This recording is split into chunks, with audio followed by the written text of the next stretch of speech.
can make the gingerbread houses of their dreams this weekend at a gingerbread house workshop. And here with more is pastry chef Noah French from Roy's Restaurant. And I'm admiring this beautiful home of yours, Noah, because let's face it, mine did not quite turn out like this. And you've got some great tips. You're going to give a workshop. And what's your #1 tip when you're building a gingerbread house? #1 tip is the consistency of the icing.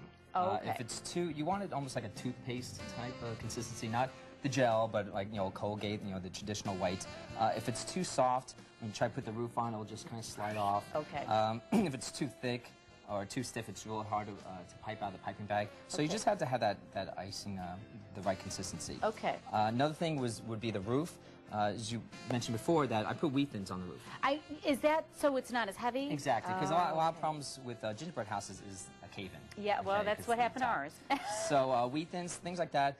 If your kids put a whole bunch of like these candies on there, just all that weight just going to make it cave in. And I'm going to be the queen at school because we've got 3 gingerbread house parties coming up. Right. So these would be good tips to maybe show the kids if you don't want your roof to collapse. You use look like light stuff on top. Okay, that's a great idea. And so you put the wheat thins or something light on the roof. You start on the bottom. If you want to go for authenticity, you start at the bottom and have them do each layer above that. This way they look like shingles, as opposed to doing from the top and then it looks like funky like roof. that. Now, another question I had, because my kids have been slowly taking it apart and eating it. Once you've piped it and iced it, are these things still okay to eat? They are. It just depends on how particular.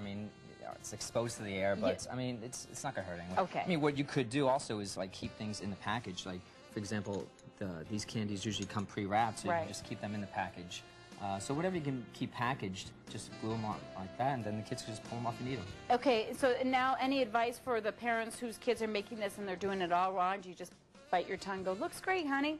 That's the beauty about gingerbread houses. I've done a couple classes already, and they've ranged from ages of 4 to 10, and they do whatever they want. There's no sets. It's not a like the projects where they all look the same. It's to have fun. I saw all kinds of creativity, and that's the beauty about it. Having all kinds of candy. For my class, I have probably 20 different types of candy. Wow. I pillaged that candy. Wow. And you're having a special dinner also as well? We are. Actually, the 21st of December, I'm having something called the Dessert Undinner. So it's a 5-course dessert and wine pairing. Ooh. So it's not really big, large, dessert portions. They're medium size, small size, and they're paired with wines and some cocktails. So that's on the 21st in Chandler. And it's called an undinner? The Dessert Undinner. The Dessert Undinner. I'll remember that. Make sure whoever wants to come, make sure you eat something light beforehand. Yeah, because you're going to have a lot of sugar. Looks awesome, and I wanted to point out really quick. Where's that little gingerbread guy with the over right here.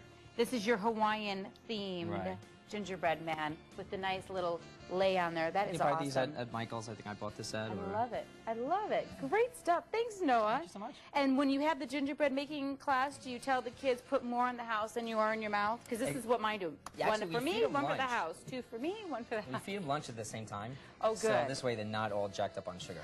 They're jacked up on chicken fingers. There you go.